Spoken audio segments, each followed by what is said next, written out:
You're listening to The Startup with Monique Lore, only on LA Talk Radio.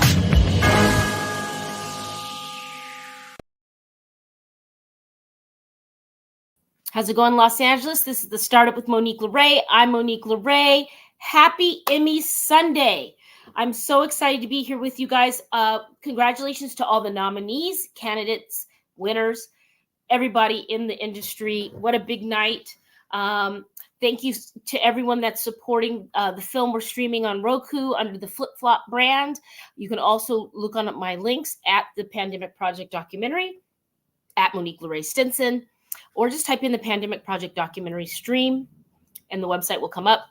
Buy your ticket, streaming now. One of 3 films, 4 years in the making. Thank you so much to everyone that's been supporting it. And I'm excited about the show. Today we have a full house. Lots of talent in the room, in the waiting room. Thank you again for the 5-year love that everybody's been sending me and the channel. I can't believe it's been 5 years that I've been here, and we're looking forward to 5 more and to grow the brand. So you'll see, more effort here to grow the channel. But if you aren't following us, please follow us on Instagram at The Startup with Monique Lore. And that is Instagram. I think we have a TikTok, and we might have a Twitter X as well. So we'll refresh all that and get that going. Also, I have another show on the channel at 2:00 on Sundays. We pre-tape a new show called The Ununited State of the World. We talk about politics, we talk about business, we talk about love, family, religion, and current events. So my co-stars, colleagues, and friends, Jay Heckendorn Chalinda and Francis Figures. He's on the East Coast in Florida. I'm here in Laguna Beach in California. And Francis is in London in the UK. And we just come from different perspectives. And we give you the banter that you're having on Facebook with respect and hopefully some answers and, to leave with more understanding on the other side. So it's a safe place to come, have those conversations that you're going to be arguing about over the Thanksgiving dinner probably, but we do it so you don't have to. So, all right, you guys, with all that being said, I want to introduce my first guest. Welcome, Nick. Nick, how's it going? I'm doing great. Nice to see you, and thanks so much for having me on. You're welcome, and it's nice to see you. And Nick is coming from, I believe he said the Panhandle or the Gulf in Alabama. I'm glad to see you guys you're not having any storms today, are you, Nick? You're doing okay? Not today, but we had one last week that kind of just came pretty close to us. So we're glad we didn't have any damage at all. So it's always nice when that happens in a hurricane season. Yes, it is nice. And I think you're on the tail end. So hopefully everything will be good going into the holiday season in Q4. So let's go full screen. And why don't you introduce yourself to the listeners and viewers and tell us about your brand? Hi, my name's Nick Dewhurst. I am currently serving as a chaplain in the Navy, a fire chief, and I'm now teaching middle school. And all those things kind of had an impact on my life. But one of the things that had a major impact was I lost one of my best friends. My best friend ended a friendship, and it prompted me to write a book called I Finally Lost It. So that book is kind of an interesting book, if I do say so myself. And it doesn't just cover the loss of a friend. It covers all sorts of losses. I know if you're like me, you've probably not just lost things around the house or lost your car keys or anything like that, but you've had probably some real losses in your life. And for me, I've lost a lot of things. And each chapter in my book covers a certain amount of losses. One covers a loss of a friend, loss of jobs, even loss of pets. So that's one of the things about my book. It's kind of a comprehensive primer on loss, and something I'm glad to talk about with you guys today. Nick, thank you for sharing that and for introing your book and giving us a little bit of background there. I really find that you having the courage to delve into such a topic is refreshing. And, it's a scary place to go for some people, and you're right. We can all relate to a loss in some form or another. What did your morning look like the day you woke up and decided to do this, or a series of mornings? So it actually was really kind of a shock to me. I had my best friend at the time. I don't know if you've ever had one of those work besties or somebody you've always worked with and kind of just bond with, you talk to them every day and you kind of, go through the shared trauma together. And, Sure. you just kind of bond with them. And this one particular person who I call Sarah in the book, she was an amazing friend. And then, a certain series of events happened, and she just ended the friendship and basically left, and haven't really spoken to her since. So from best friend to nothing, and that sort of a loss really kind of shook me uh, Wow. deeply. And one of those things that I've always wanted to do is write a book. You kind of have those ideas and those dreams, and you're thinking, okay, this would be one of the goals, those stretch goals that you have for your life. Sure. But that loss just, really, that emotional place to be at, Mm. started me to write this book. And I wrote the book in 6 weeks. It was Wow. just, it flowed so much because it was a place of pain, place of hurt, and trying to work through all those emotions of, um, the loss of identity, the loss of friendship, the loss of everything that you kind of valued in that relationship, and now it was gone, and trying to work through that. So I was in a really tough spot, and having to deal with that. And so I wrote the book, and it's called "I Finally Lost It," because just, sometimes you almost go crazy when you have any sort of loss, and that's kind of how I started the book, and did that about a year ago. And so. Now, thankfully, I'm on the better side of things. So the book was definitely instrumental. Wow. That's kind of cool that you used writing as therapy, or a safe place to express that, right? I think that's probably the healthiest thing I've heard. Like, here you have heartbreak from a friendship in a safe place, and a place where, soft place to land. Everybody needs a soft place to land. And then that's ripped away. And you're like, let me write about my feelings instead of like drinking, or, going to Vegas, or um, doing something probably destructive. Just that's really admirable. So let's hold up the book if you can. I Sure. want really close. I want people to see this. And I finally lost it. It's very tongue in cheek. I finally There you go. lost it. Everyone can relate to that.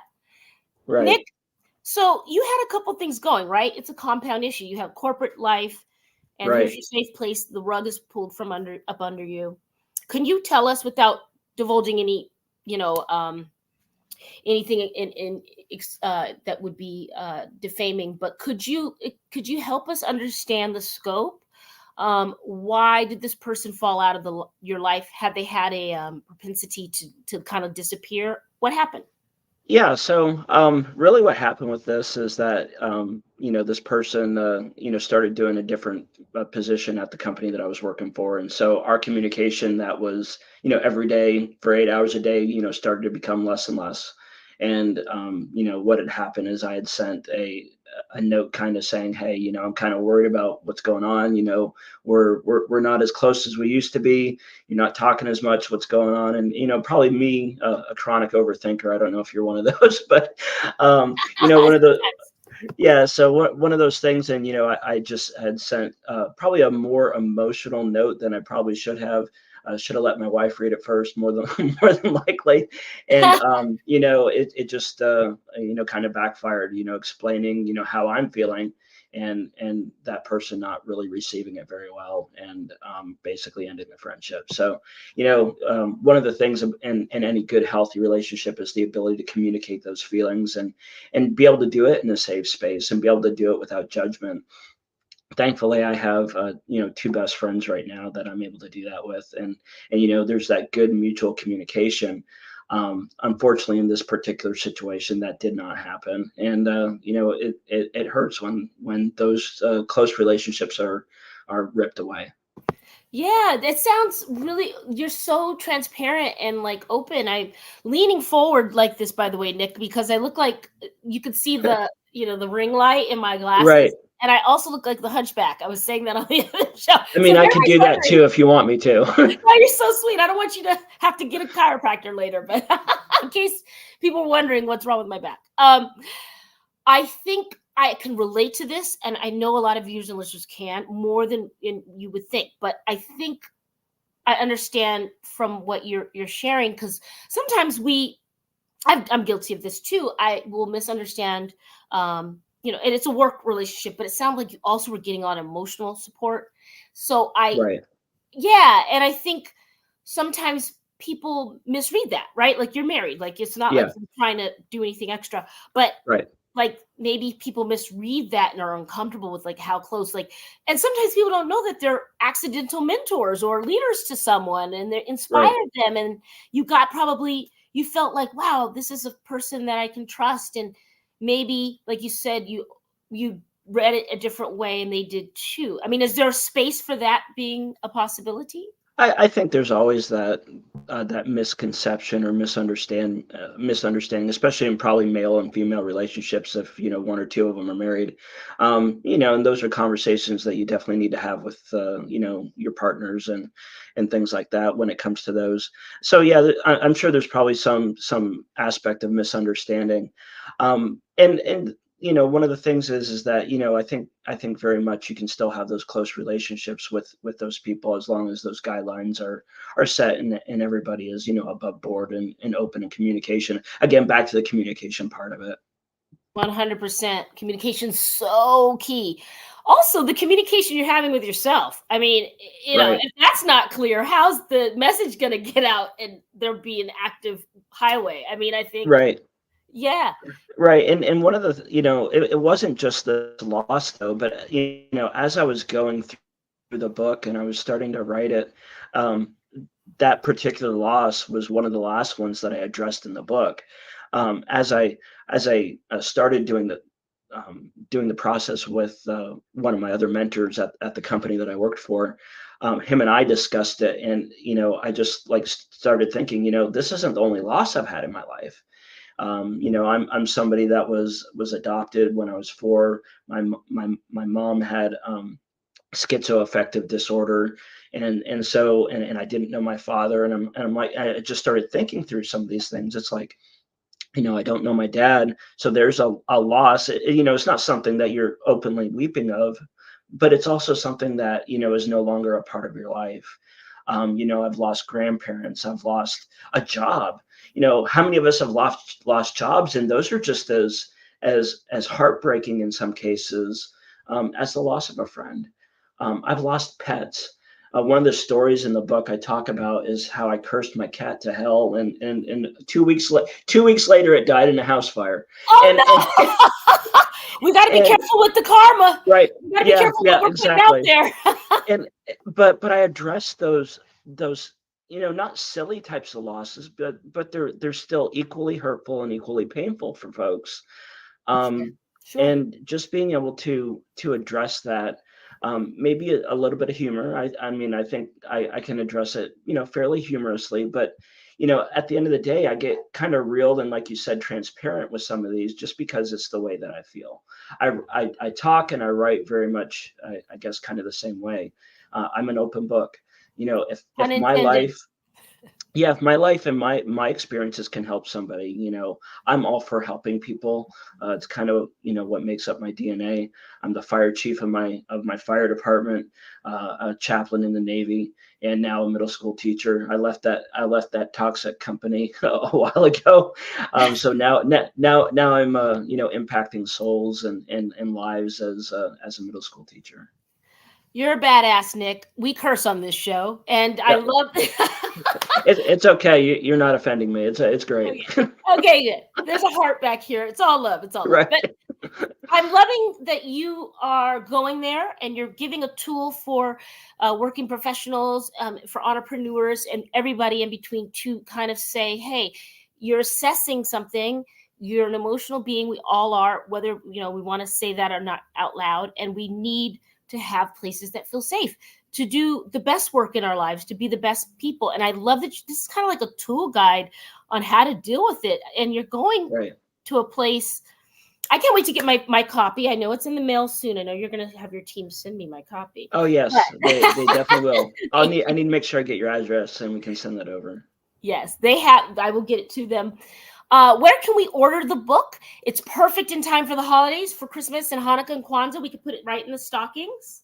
It is. So you can find it on Amazon. It's in Kindle and it's on Amazon. It's called I Finally Lost It. I did a little bit of digging today and it wasn't coming up in the search, but my Instagram, I Finally Lost It, does have the link, and you can just copy and paste it into the browser, and you can definitely order it. I'd love for you guys to get a copy.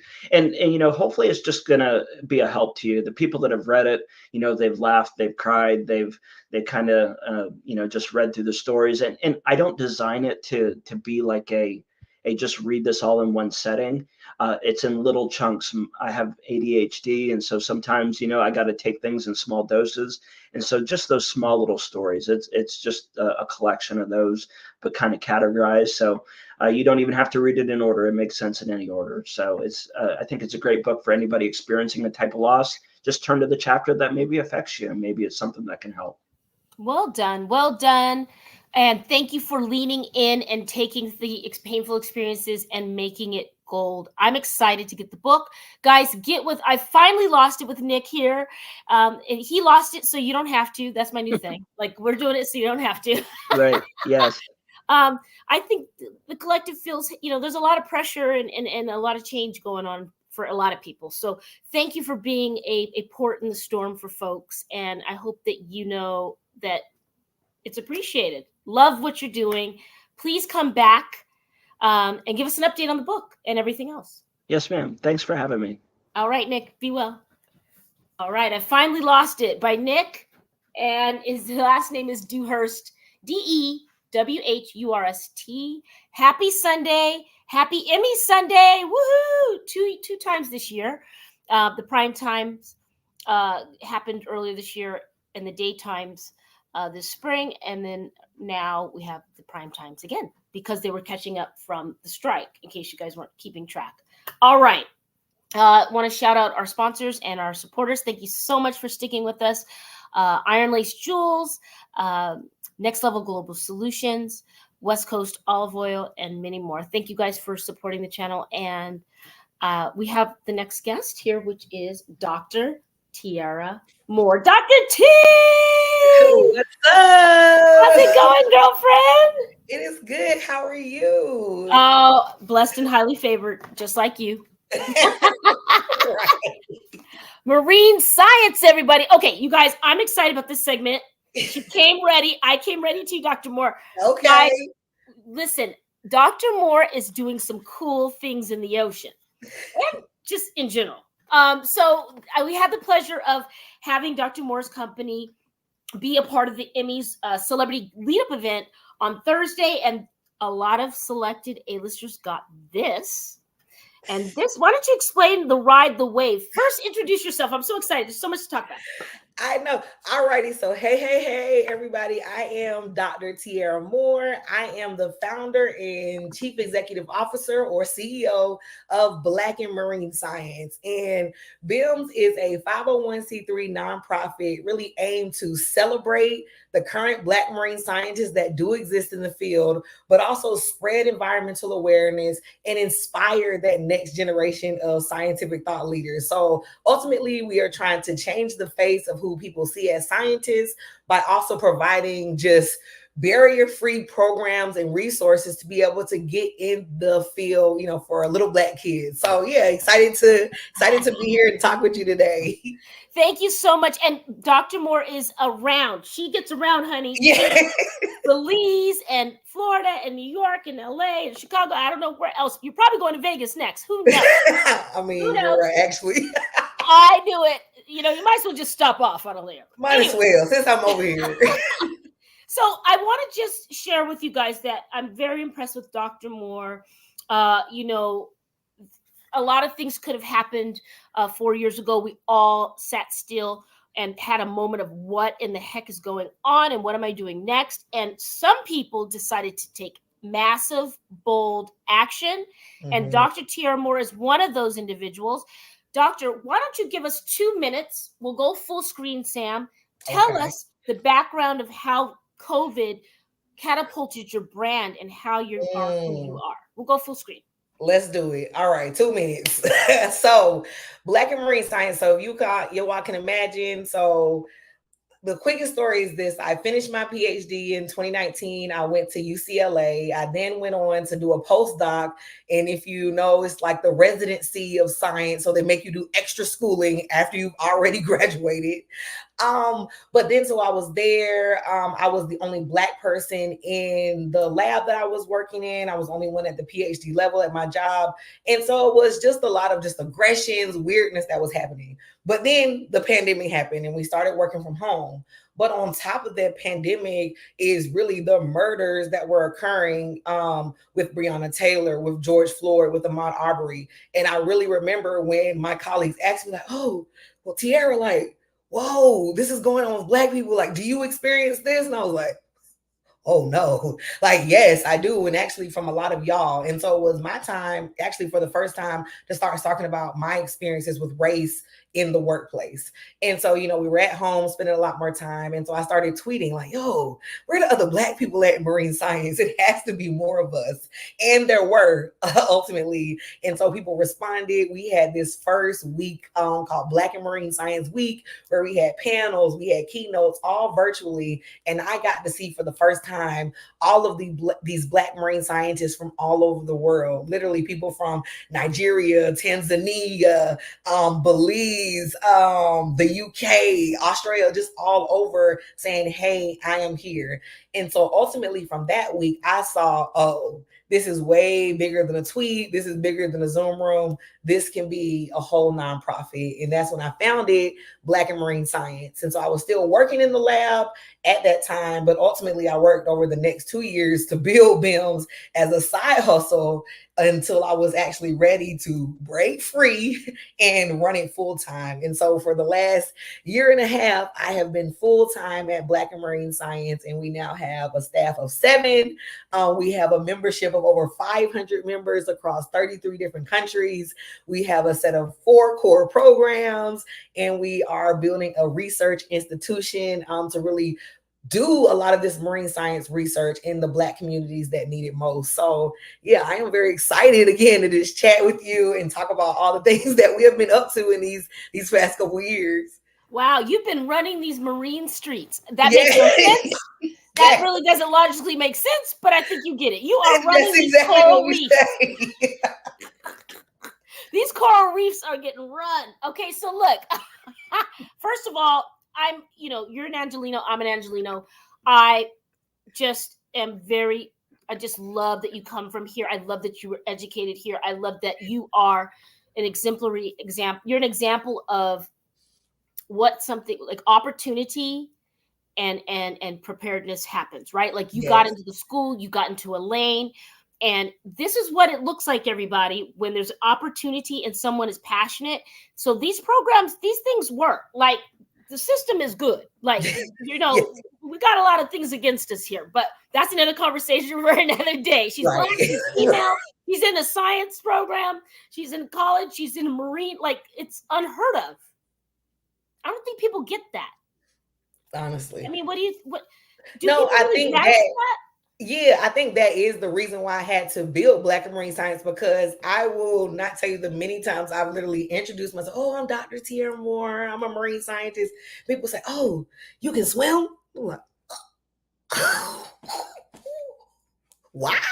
You get your hair wet? Wow, I didn't know y'all did that. And so there is just this misconception for just Black people in general, Black women, of us not even wanting to have this interest or get our hair wet or do things like that. So just that in itself is something that I have to deal with. And then also in the own community. So there's that. But then in our communities, I remember when I first told my grandma about me wanting to do this, she's like, what? Did she call you Nemo? Did she call you Nemo?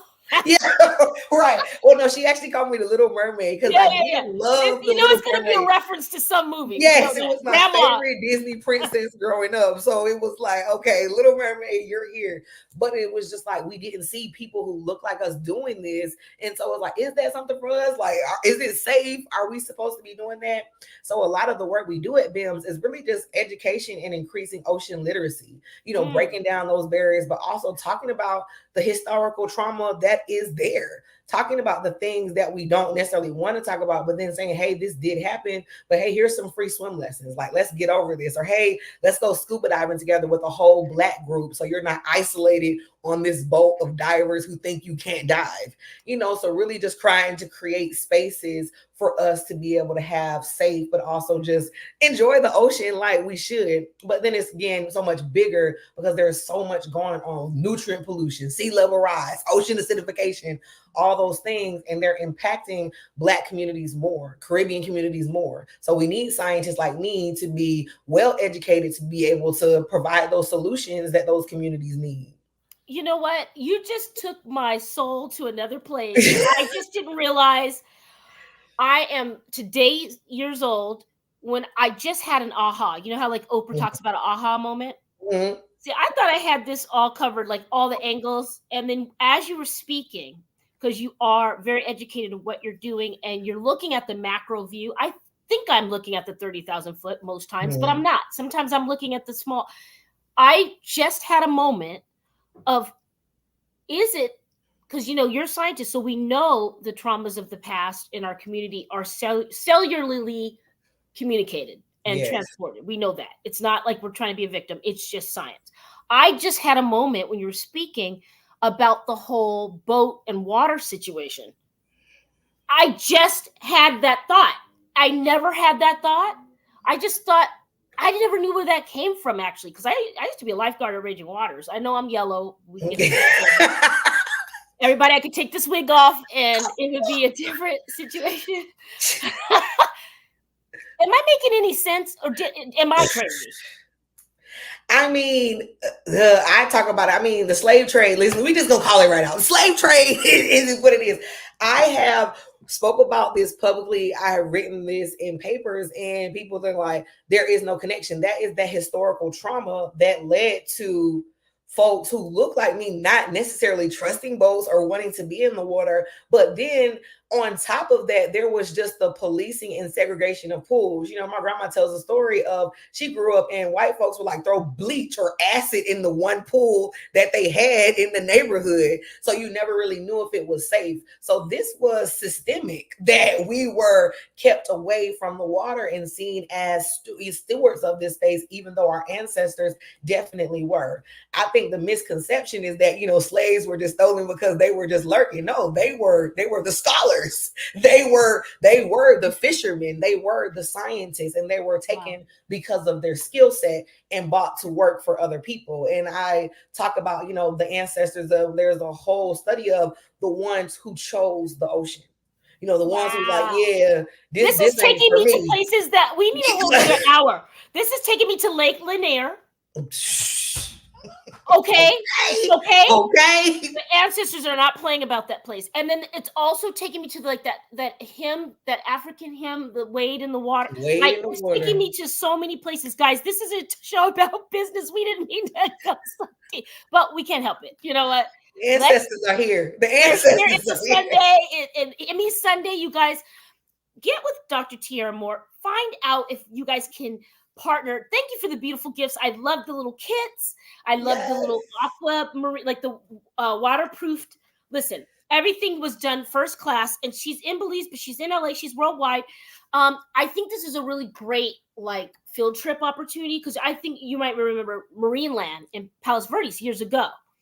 It was like SeaWorld. We had Marineland, and I just love the dolphins, and I've always just been loving the ocean. I live by the beach, but I really love where you're going, and I appreciate your support. Dr. Moore's commercial is on our film, streaming now on Flipkart's channel on Roku, and you can get it on my bio. We'll plug that later.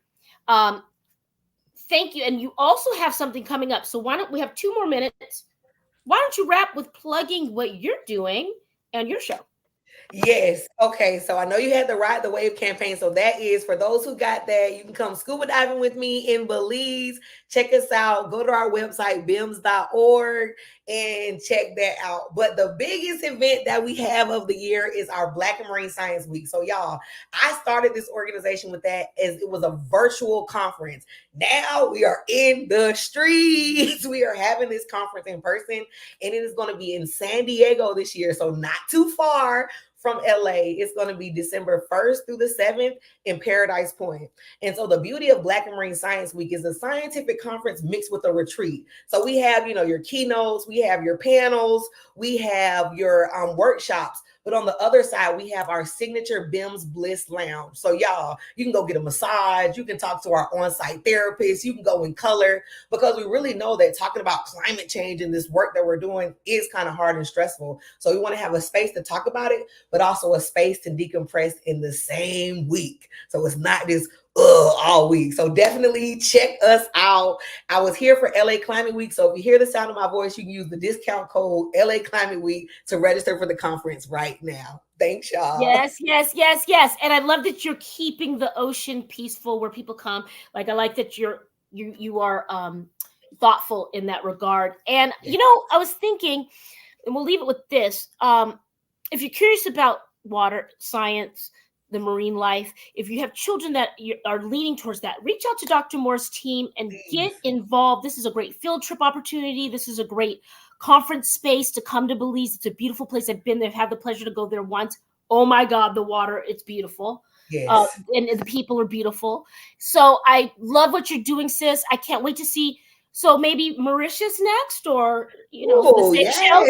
yes. Seychelles, darling. Seychelles, that's it. Seychelles. That's on my list. That's on my list. The Follow us Maldives. everywhere, y'all. Black and Marine Science, all the socials and YouTube. Thank you, Monique. Mwah. Stay amazing. Loving you. All right. All right, Dr. Moore. That's awesome. She's awesome. All right, guys. We have our next guest. And I want to say, hello. Hi, welcome. Kaveh, yes. How is that? Welcome back. How's it going? Yeah. Thanks for having me here. You're welcome. Thank you for being here. Thank you for being patient. We have some great talent today. It's Emmy's week. What do you expect? All right. Why don't we go full screen, and I'm going to have you introduce yourself and your brand. Absolutely. All right. So I wait for the full screen, right, before I start. Okay, great. All right. So my name is Kaveh. I've been in business for about 20 years, or a little bit more than that. I'm a serial entrepreneur. I have raised funding. I have a company exit. I've been mostly in leadership roles in companies, whether it's CEO or CMO, or a lot of times part-time chief marketing officer, fractional CMO. And that's kind of, I've been all over in different industries. I've worked anywhere from gaming to healthcare to professional services to food. One of my more recent experiences I'm really proud of is that when I was founding CMO, Chief Marketing Officer of Cozy Meal, I grew the company from almost no product market fit to the largest cooking classes marketplace in the US. And my main expertise is marketing, although I have an engineering background and an MBA, and so I have also shipped products, so I know a little bit about that. But yeah, so when it comes to marketing, my main expertise there is search engine optimization, although because I've been fractional CMO of 8 different companies, of course I know a lot about all different marketing channels. These days, I have 2 companies that I'm the founder of. One of them is Rise Angle, and Rise Angle is a generative AI game development company where you describe your idea and it generates a game and delivers it to you in less than 24 hours. And that's pretty disruptive. The other company, which is more probably relevant to this show and to this audience, is Rise Up.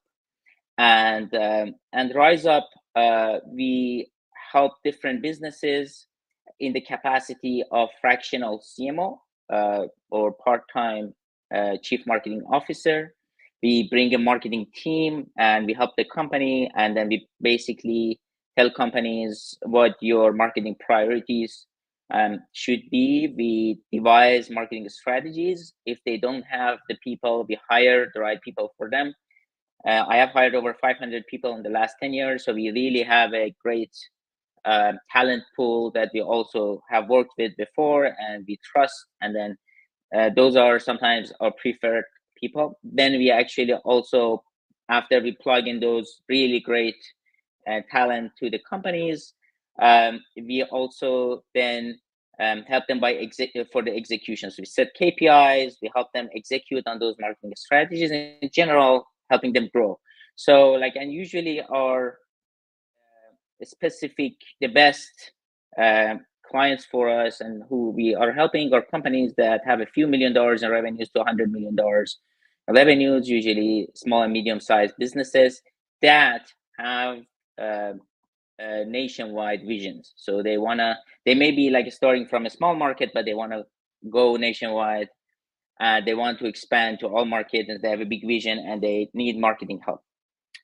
And now that is probably a good segue for the role of AI and how marketing how AI could transform all of the marketing efforts in the next few years. And I will let you, if you have any questions there, ask that, and then I will go to that. Well, wonderful, Kaveh. Thank you so much for that summary, because I appreciate how you got here. And yes, you are right in the moment. I actually have a couple books that I'm working on finishing. One is All In on AI. And then the other one is The Digital Mindset. Okay. And so I think this conversation is quite timely. People are allergic to this word that don't really know. And congratulations on your app, by the way, the Rise Up, or your product here, your brand, and all of that, the capital that you've raised for the companies and being in the C-suite and making a difference. I really love it. You're an asset to companies that are looking to scale, I believe, from medium to the next level. The importance of AI and understanding it, I think, we're in that moment. And it's an exciting moment, right? I mean, what are your thoughts about marketing, media, and AI? Yeah. That marriage. Yeah, absolutely. And then, generative AI, AI as artificial intelligence has been there for many years now. Yeah. Now, the explosion or this new wave is really generative AI, which again was there for a few years, but it went mainstream by OpenAI introducing ChatGPT in November 2022. And it became the fastest growing app of all time, ChatGPT. And also it blew up, it blew everybody's mind, as far as the possibilities that it has. Now, that the technology behind that GPT technology is the basis of a lot of these apps that are built on top of generative AI, including a lot of these marketing apps, but it's not the only player in the field, right? So there is Facebook, there is Google, of course, so that has a lot to say in this space, of course. And then there are others that are coming, like Apple is rumored to introduce an AI feature, or actually a complete AI agent at some point soon. So everybody competes there. Now, when it comes to overall this scene, this generative AI has also become very exponentially growing. Last year alone, it was more than 10,000 new generative AI applications introduced in every field. So it's going to revolutionize everything. It's probably the biggest revolution that we have seen in 20, 30 years, as big as internet itself. So in the sense that it's going to change everything that we know and how it works. Now, one of the aspects is going to change, and it's relevant to what I'm going to say about marketing, is that it's going to make product development much easier. So we're going to go from product development right now in many of the fields to product creation. Now, essentially focusing your time more on what you want your product to be rather than actually going and building it. And then a lot of that AI is going to build it for you. That being said, these the impact of AI marketing, generative AI marketing, is like twofold. It's short term versus long term. Short term, there's massive amount of apps that are being to the market, that especially they are democratizing content creation of all types. So like from text content, blog posts, social media posting, image generation like Midjourney or Dolly or others, video generation with Sora, upcoming Sora, others. And that is going to make content creation a lot easier for creators. So with that, any creators that can tap into this potential and use it more, they can actually be more efficient and create more, whether they are brands or personal brands, right? So they can really like do a lot more in the direction they want. And then in that sense, it's gonna help them be much more efficient, much growing faster, and then like spending less on marketing, or like get the same results for spending less on marketing. Long term, though, what's going to happen is that becomes an essential for everybody to work, and essentially eliminating the ones that they are not going to adapt. So, and then that when that becomes a mainstream thing and democratized thing in marketing, what's going to happen is that, in my opinion, the costs of product development are going to go down, and that budget for product development, a lot of that is going to shift to marketing. So it's going to be more marketing budget everywhere, but then also more competition long term. So in that sense, because it becomes even more about influence and authority and marketing than the actual product creation. So this is kind of my thesis. I think this is going to how it changes in the short term and long term, like so in the market. Thank you for being efficient in your overview here. I think it's important to understand both of the implications.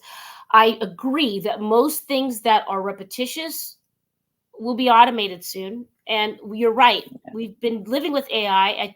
I often challenge people, if you like to fly in an airplane, I hate to break it to you. There's a machine in there.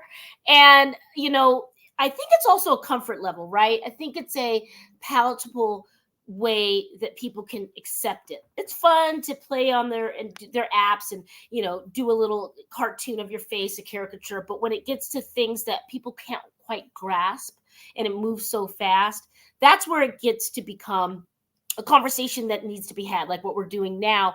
I really do love Dolly. I have probably 5 AI apps now. I just saw one for publishers, actually. And you run into the topic of ethics, and we explore ethics in AI and how to remain ethical. And you're right, there's so much content that is being read. The machines are, I think, what did they say? I read a figure, you could probably help me, but there was something about the amount of content that AI absorbs every day, every minute, up to the minute. We're building a strong foundation. We just have to mind the ethics, don't we? Like anything else.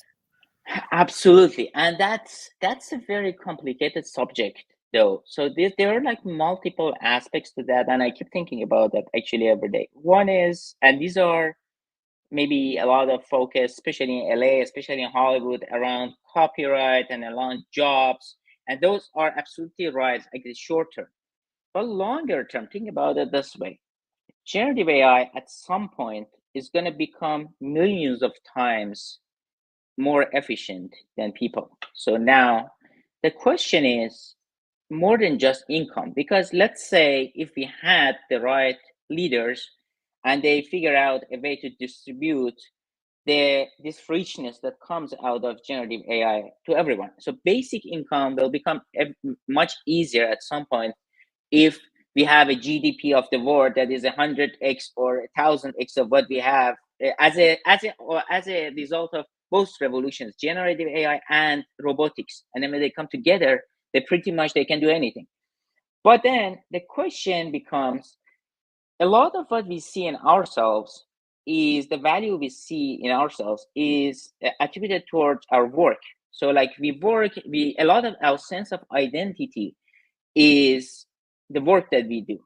And if at the time there is an AI that does what we do a million times better than us, so then what do we do at that point? is it the solution? For example, is everybody goes towards jobs that caring about each other, or like experiences, for example, or nursing, or other things that basically humans take care of each other? Maybe that's a possibility. Maybe that's what humans are going to go for. But I think it's going like in a very fast trajectory, and I think regulations are definitely behind here. And by the time that we have regulations, we have gone so much. And then by we, I mean like these bigger companies that they introduce this thing, like they are going to go much deeper into the space, and this is a really unknown space. So I do like to think positively about the positive aspects of that, which is a lot, but there are also risks, and there are definitely like ethical questions, a lot of them. Like, so that basically I think definitely like it's for sure part of the lawmakers' jobs to address this sooner than later, and work with these companies and figure out what's the best interest of the society as a whole, not just a few of these bigger players that they might dominate. Now, at the same time, so like all the countries are competing like against each other. So it's not just the US, right? So like it's like everywhere, like from China, US, because everybody knows whoever also wins in AI is going to have a big leverage over others. So, and then that's another aspect. Do we let innovation in any country in general just go however they want and break everything, and then it may be like at some point no return from that? Or we come together as countries also, like, and talk and say, okay, so let's make sense of this, let's actually prevent the risk, or at least like manage the risks that come out of that.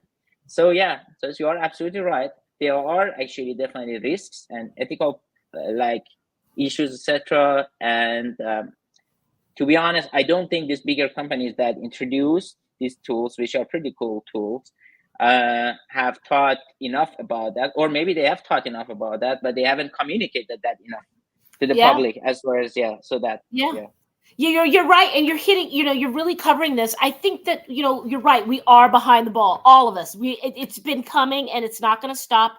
We're here to evolve and advance. And you're right. If you are a marketer, even when we look at the Da Vinci, I think it's called the Da Vinci device in medical. Getting into those spaces surgically to help patients. You're seeing robotics, and we want to preface. We just have a couple minutes here. We want to preface the difference between generative AI, weak AI, strong AI. And the machines, but generative is just anything. If you prompt the platform, the app, or the website, like write me a cover letter for my resume, and you prompt it, and you tell it specifically, you speak to it. It's assistance, generative assistance. Really, if you're asking to be mapped, using maps in your car is AI, guys. I mean, it just is technology. So it's important to understand the difference in how you can add it to your business, like you said, to save some time and to be more efficient. So now what we want to talk about is your Rise Up. Let's do a minute and a half on how people can support, be a part, and learn more about what you have going on. Absolutely. So at Rise Up, what I'm passionate about is really helping small businesses grow, right? So small and medium-sized businesses grow. And we definitely have one extra layer, and is that we work with businesses that we think they have the right morale, like, so in general. So like if what the company does, for example, hurts the public, we don't work with them. And then maybe like that's one thing that differentiates us in general. And then the way I see it is that if you help decent founders and decent businesses grow, so you are actually contributing to the betterness of the society also, right? So like that's like kind of what I see. Now that comes like then to eventually what I want Rise Up to be is that you plug it to your company and you grow from there. So, and that becomes why the fractional CMO as an agency. I'm a top 1% SEO expert myself, besides like having been in marketing for 20 years, etc. That being said, we started as an SEO company, but because of my previous experiences, as the clients kept asking, can you become our fractional CMO? Can you help us with like all of the marketing? So more than just SEO, not everything. and then that's how we became a fractional CMO company, which is essentially, okay, so our method is we tell you what of the marketing campaigns you should go for, depending on your budget and industry and everything. And that's actually a process to that, of course, right? Great. And then we also help you with getting the best experts. For example, the Google Ads experts that I introduce usually, he's a person that we have worked with. He has his own agency. He's a person that we have worked with for 10 years. I trust him, and he has done Google Ads for over 250 different companies. So that level of excellence. So that's kind of what we want to bring. Or like SEO, like we are really good, we're really strong at SEO, and that's really one of those channels that can build a company's presence. Kaveh, yeah, we have to do another hour. I could talk to you all day. Rise up, probably rise up, but rise up. Yeah. I see the play on words there. Thank you for doing this. Let's connect again. Absolutely. I really love your mission statement and everything you've done in the C-suite. And bro, absolutely, come back, absolutely. all right? Rise up, absolutely. you guys. Well, we started today. We'll see you next week. Be well. By the way, just rise OPP, right? Rise OPP. Rise OPP. Rise up. Yeah. Be well. Be kind to each other. Be safe. Ciao. Yeah. Thank you, sir. You're listening to The Startup with Monique Lore, only on LA Talk Radio.